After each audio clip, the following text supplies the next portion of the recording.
I've been wanting to do a follow-up video for some time for this camera DIY build. The reason I haven't done it, it's been a very long time, and the reason I haven't really done it is because when I built the camera at the time, I did sort of think, maybe it didn't work too well.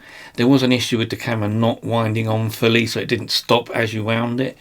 So I sort of left it, but obviously I left it a lot longer than I thought I had.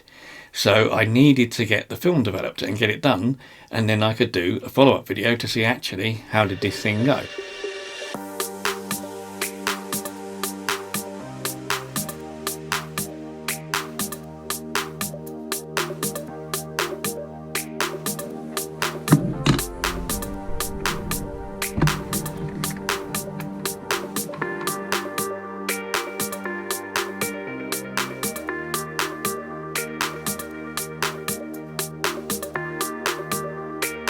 It's now November and I now have the package. Now the girls in Boots did actually say to me it takes ages. They were very honest and they said, look, to be fair, we'll give you a date but it won't happen.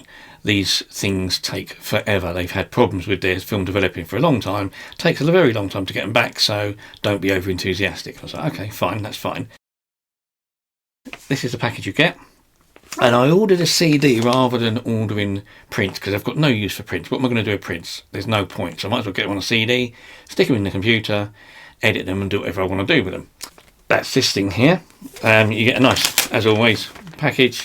So I was thinking to myself, it's a bit light and a bit flimsy for a CD. There is a reason for that. And when I said I thought at the time it was a bit iffy, I didn't know if it was going to work or not, I was absolutely correct. It's buggered. This is what I got. Basically a completely blank film.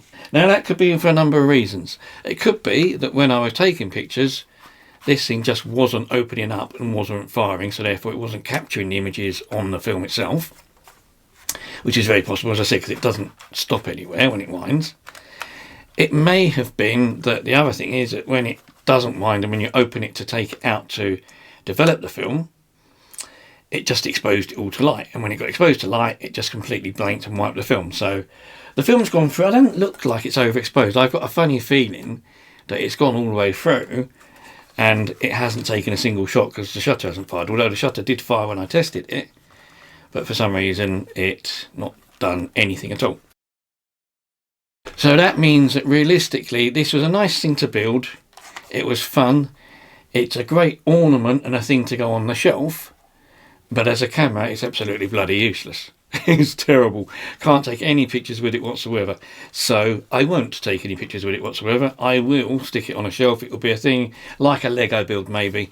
Rather than an actual practical camera, this is a build that will just sit on the shelf and say, oh look, I built a camera. Very nice. Look at it. There you go. Completely useless. It's not all lost. I still have other film cameras that I can use. I've got 4 film cameras, a compact and 3 SLRs, that all need various states of repair. Some of them work, some of them don't. That if I did want to get into film processing and film photography, which a lot of people are recently, it's been very popular, I can do it. Just the thing is, I won't be taking it to Boots to get it processed. And as I said, it's not the staff at Boots' problem. It is Boots as a general problem that they really struggle to process film nowadays, especially as this one was blank. I mean, there's nothing on it, so they didn't really need to do it. Just put it through the machine, it came back with nothing on it, and then it took them like 2 months to send the thing back. So it's a bit of a nightmare. If I do get anything done, I will use one of the online firms. I've found a few firms that are online that do processing, and they do it quite quick. They reckon anything up to 6 to 10 days.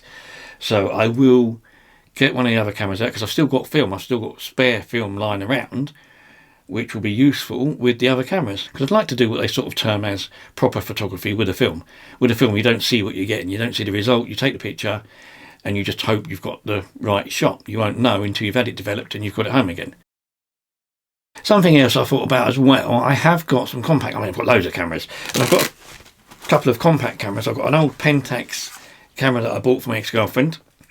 Never gave it to her because it was damaged. It had a problem with it. And I've got the Sony, which is the little B-roll camera. I use this for B-roll. This isn't that old. This is still, you can still actually buy this one. So I was going to maybe do a test between 2 old compact cameras. I did a previous video with the old Sony 150, which was sort of like mid-2000s. Took some pictures of that, which is 3.2 megapixel. These are much higher. This one's got a digital zoom and a big manual zoom lens on it.